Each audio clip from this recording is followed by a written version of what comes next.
Hello and welcome to another episode of the Agency Leadership Podcast. I'm Chip Griffin, And I'm Gini Dietrich. and we're going to charge you by the hour to We are. listen to today's episode right after this.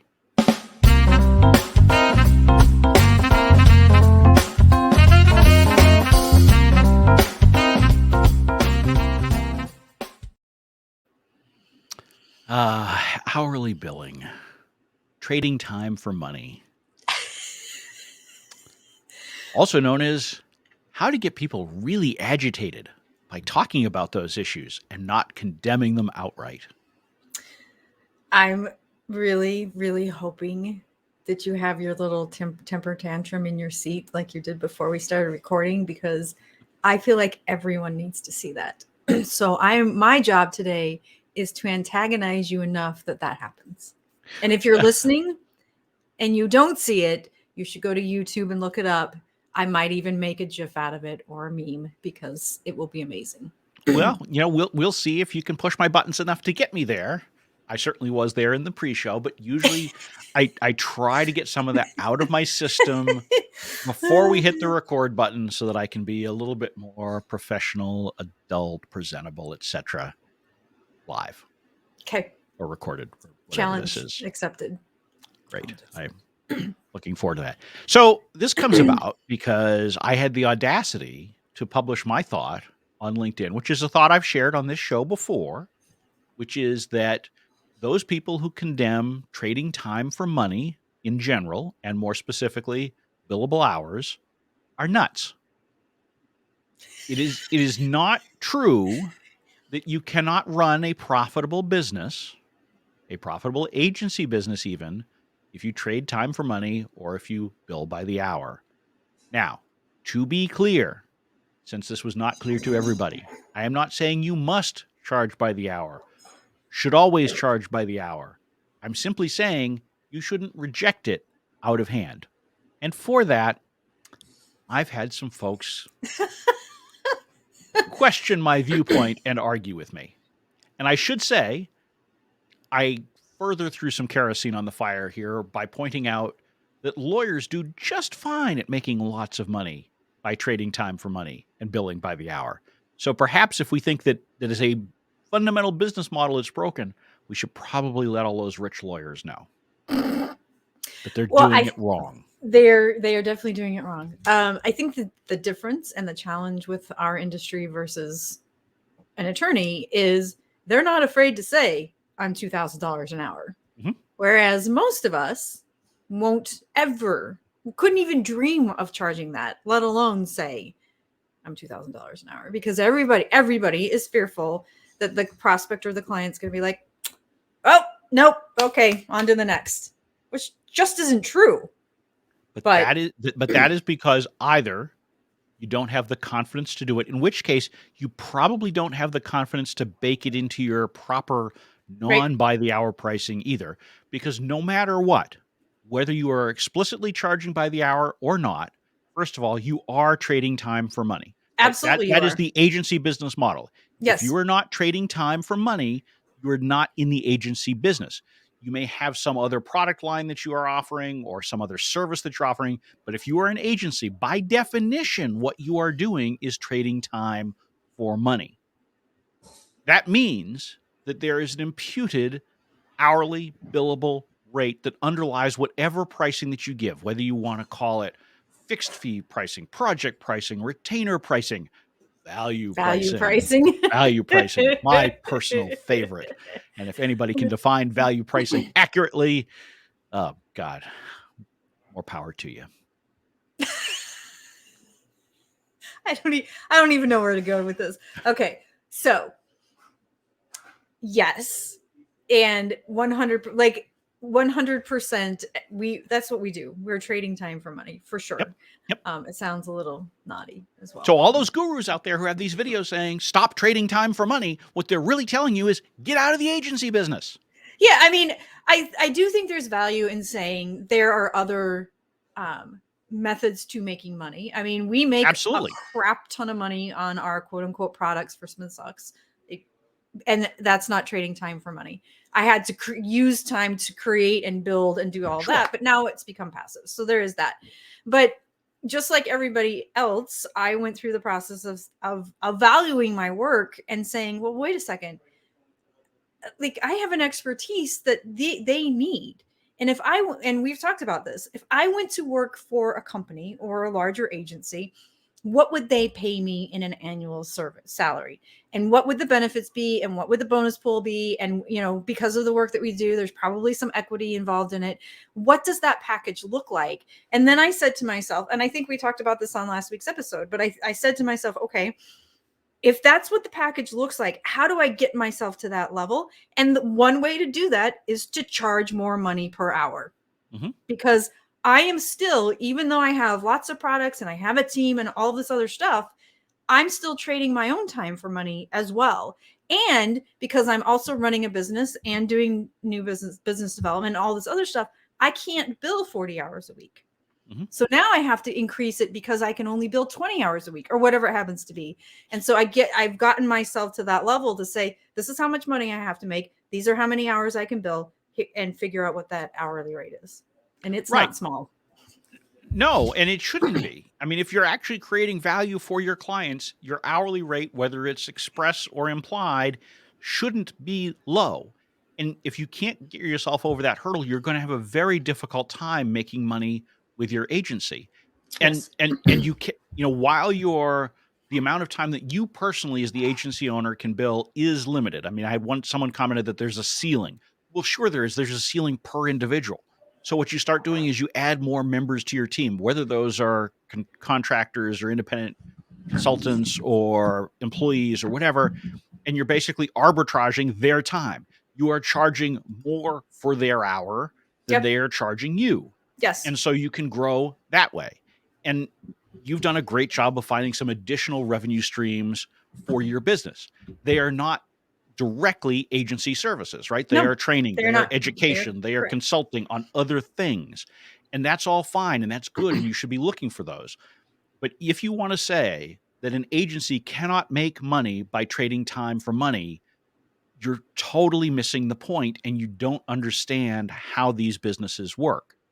And if you find that you're in a situation where you're not making the kind of money that you need to look at, you probably need to look at pricing. You certainly need to look at scoping, and you need to look at how you're shaping your service delivery for clients.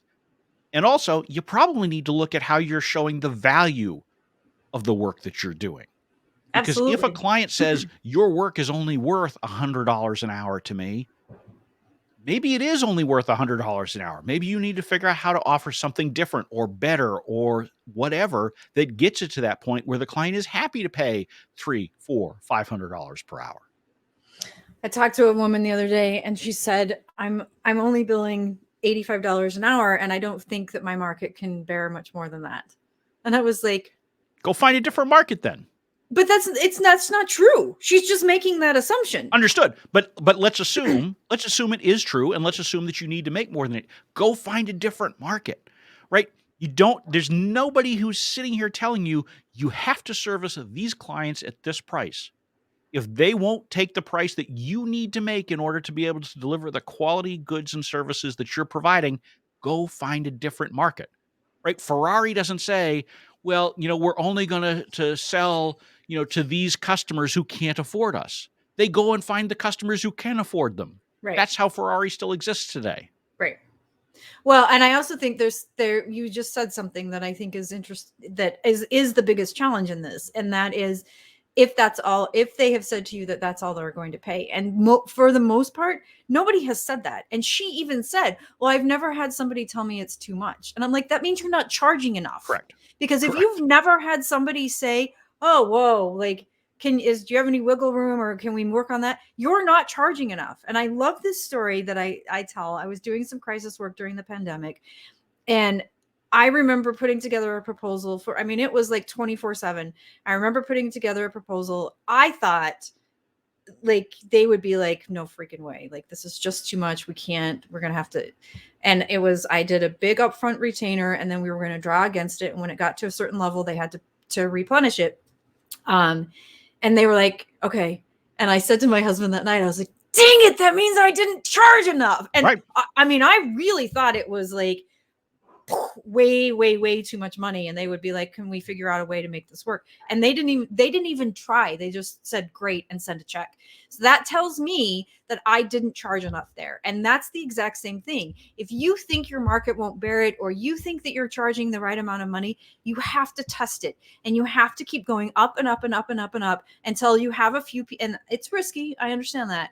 But you have to be able to say, this is what it costs. And we can't go lower than that. And if they bulk and you have several of them in a row bulk, then maybe it is too high. But for the most part, that doesn't happen. And then you have room to continue to go up. Right. I mean, well, first of all, if they balk at that pricing, that first of all, a couple things. If you balk at the pricing, that's one thing. If you actually go hire someone else for less, that's really when you have the evidence, right? So Right. you have to be careful, because there are plenty Fair. of prospects Fair, out fair, there who fair. will complain about the price of something, but it may be that they decided this wasn't something they wanted to do at all. I mean, there's all sorts of. The only That's time fair. you really know for sure that your pricing is too high is if they go get someone to do the same work for less than what you're charging. That's when you know that you may have hit, at least with that particular client and maybe clients just like them, that you've hit the wrong price point. You have gone above their ceiling. And so then you need to evaluate. Do I need to find a way to deliver profitably and still fit within those budgets? Or do I need to go and fish somewhere else? Right. Because every time I hear an agency owner complain about RFPs or clients who won't pay or clients who behave badly or any of these things, nobody is forcing you to do that. You own the business. You can go choose to go and serve some other portion of the market, provide some different kind of service, do some other kind of business development. You are not compelled to do these things. So if you don't like them, change them or go somewhere else.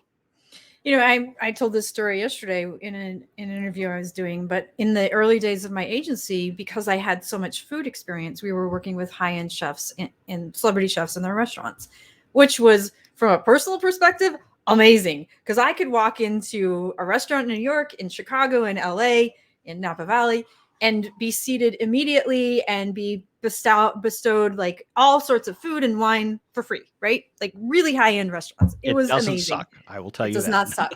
They also don't pay their bills. So they are happy to give you wine and food until your heart is content, but they do not pay their bills. And I can't pay a mortgage on food and wine as much as I would like to. So I had to say to myself, okay, while I really enjoy this personally, I can't employ a team. I can't make payroll. I can't even make my own mortgage, let alone, do all this other stuff. So I had to find a new market, which totally sucks personally, but I had to find a new market. Right. Yeah. No, I mean, I think a lot of folks have been down that road, and if you are, serving an industry that just isn't working, go find a different option. Yep. And to bring this back to the original point of trading time for money and hourly billing, look, there are plenty of good reasons not to bill by the hour. And I've talked about some of those on this show before. I've written articles about it. And I'm not generally a proponent that you should always be charging by the hour, because it draws attention to things that you might not want to draw a client's attention to. It creates stupid little debates over, Yep. well, why did it Yep. take 2 hours to do that Yep. email instead of 1 hour? Yep. Just nonsensical stuff. Those are all good reasons not to do hourly billing. But not being able to make good money at it is absolutely not. Because if you are willing to say, this is what my time is worth, this is the value that I'm creating, then you can be in a position where you can do it very successfully. And again, I go back to my lawyer friends. Lawyers do just great doing it this way. And I've had people on my LinkedIn post push back on that notion too. And I sort of intentionally used lawyers because I knew that would kind of set some folks off. And it did, inevitably, because someone chimed in and said, well, yes, but when was the last time you were happy to pay your lawyer? Well, okay. I was happy to pay my lawyer. I was not happy for the reason that I had to pay my lawyer, right? I mean, I actually hire lawyers that I like to work with, generally speaking. Right. I hire ones who I think are able to do their job well. I may not like the fact that I had to hire them because we're in a litigious society, Right. or because we're, someone else is doing something stupid and I have to address that.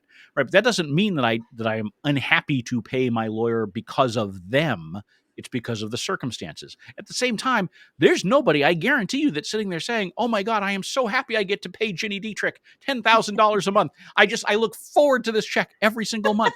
Who thinks that way? Nope, Nobody thinks that way. No. So stop deluding yourself into thinking that people love to pay you. They may Right. love the results you're getting, and they may be satisfied to pay that amount, but they're not excited about it unless you're not charging them nearly enough. Yeah, and even if you are not charging them nearly enough, they're still not excited about it. Generally speaking, correct, yes. You know, one of my favorite things, I'm being sarcastic in this, is people will say, well, you live in Chicago, it's a big urban area, and you're Gini Dietrich, you've built this brand. That's bullshit. Listen, I worked at Fleischmann Hillard, and when I left as a 28-year-old, quote unquote, managing supervisor, they were billing me out at $450 an hour in Kansas City. Now, it took me on my own a while to get back up to that amount, and certainly now more. But it has nothing to do with the fact that I'm in a big urban area, because I don't have a single client in Chicago. Not one single client here. And I have built a brand for sure. But I also value the work that I do, and I know I have an expertise, and that has nothing to do with Spin Sucks or the peso model or anything else. It has everything to do with the fact that I have been doing this job for 20 years and I know what I'm doing. And that's just all there is to it. Well, and here's the thing. There are companies with big budgets just about everywhere. Yes. Right? I mean, yes, there are a lot in Chicago. There are companies with big budgets here in New Hampshire, too. Yes. We're a little bit smaller than Chicago. But guess what? That also means there are generally fewer providers. Correct. So if you want to remain geographically centralized, that's fine. You can do it. But I'm going to let you in on a little secret here. And I know that you probably haven't heard of this, but there's a service called Zoom.